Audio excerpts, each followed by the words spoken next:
கார்த்திகை மார்கழி, அதாவது November December மாதங்களில் எப்பொழுதுமே தமிழகத்தில் மழை பெய்யக்கூடிய காலம். இது வடகிழக்கு பருவமழை. கடந்த 20-30 வருடங்களுக்கு முன்பு இதுபோல் சமூக வலைதளங்களில் மக்களை பீதியடைய செய்யவில்லை என்பது என்னுடைய கருத்து. மக்கள் ஒன்று புரிந்து கொள்ள வேண்டும். நவம்பர் டிசம்பர், கார்த்திகை மார்கழி, ஐப்பசியில் அடமழை என்று சொல்வார்கள். ஐப்பசி, கார்த்திகை, மார்கழியில் குளிர்காலத்துக்கு வந்துடுது.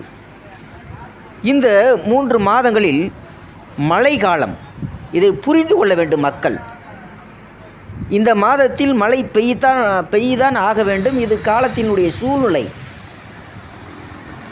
நம்ம சமூக வலைதளங்களில் நாம் பார்க்கும் பொழுது, தொலைக்காட்சி ஊடகங்களில் செய்திகளாக நாங்கள் பார்க்கும் பொழுது, தாழ்வு மண்டலம் அப்படி என்று சொல்லுகிறார்கள். இது 30 வருடங்களுக்கு முன்பு தாழ்வு மண்டலம் என்பது பற்றி மக்களுக்கு எதுவுமே தெரியாது.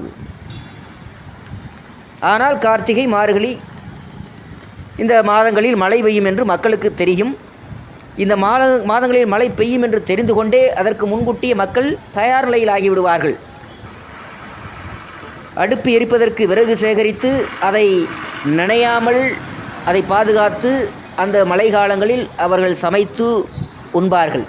அதே நேரத்தில் இந்த 2 மாதங்களில் இந்த மாதிரி மழை பெய்யக்கூடும் என்று தெரிந்து கொண்டே நெல் அவித்து அதை அரிசியாக்கி 2 மாதங்களுக்கு தேவையான 2-3 மாதங்களுக்கு தேவையான அரிசியை அவர்கள் பாதுகாத்து வைப்பார்கள். அதே நேரத்தில் உணவுப் பொருட்கள் எல்லாம் 3 மாதங்களுக்கு முன்பாக தயார் நிலையில் வைத்திருப்பார்கள். இதை நாம் 20-30 வருடங்களுக்கு முன்பு கிராமத்தில் நான் கண்கூடாக பார்த்த நிகழ்வுகள் உண்டு. ஆனால் இப்பொழுது சமூக வலைதளத்தில் மக்களை பீதியடை செய்து வந்து கொண்டிருக்கிறார்கள். தாழ்வு நிலை, புயல். என்ன புயல்? என்ன புயல்னா என்ன புயல்? ஏன் 30 வருடங்களுக்கு முன்பு 40 வருடங்களுக்கு முன்பு இந்த மக்கள் இந்த 2 மாதம் 3 மாத காலத்தில் மழையை சந்திக்கவில்லையா? சொல்லுங்கள். எனவே புதுசாக மக்களை பீதியடை செய்வது மிகப்பெரிய குற்றம். எச்சரிக்கை செய்வது நியாயம்தான். அதற்காக வலைதளத்தை திறந்தாலே, சமூக வலைதளத்தை திறந்தாலே புயல் புயல் புயல். இது என்ன? மக்கள் தயாரில் இருக்க வேண்டும். எதற்கு வேண்டுமானாலும் அதற்கு இந்த 2 மாதங்களில் 3 மாதங்களில் மழை பெய்யும் என்று திட்டமிட்டே அவர்கள் தயார் நிலையில் இருக்க வேண்டும். அதுதான் யதார்த்தம். ஒரு தைரியமான ஒரு மக்களை கோழையாக சித்தரிக்கும் பொருட்டு இந்த ஊடகத்தில் பீதியை கிளப்பி வருவது மிகவும் கோபமாக இருக்கிறது என்னை போன்றவர்களுக்கு. இதை நிறுத்தி கொள்ள வேண்டும். கார்த்திகை மார்கழி, ஐப்பசி, கார்த்திகை மார்கழி என்பது இந்த 3 மாதமும் மழைக்காலம். இந்த 3 மாதத்தில் மழை பெய்யும். இதை 30-40 வருடங்களுக்கு முன்பு மக்கள் அதை எதிர்கொண்டார்கள்.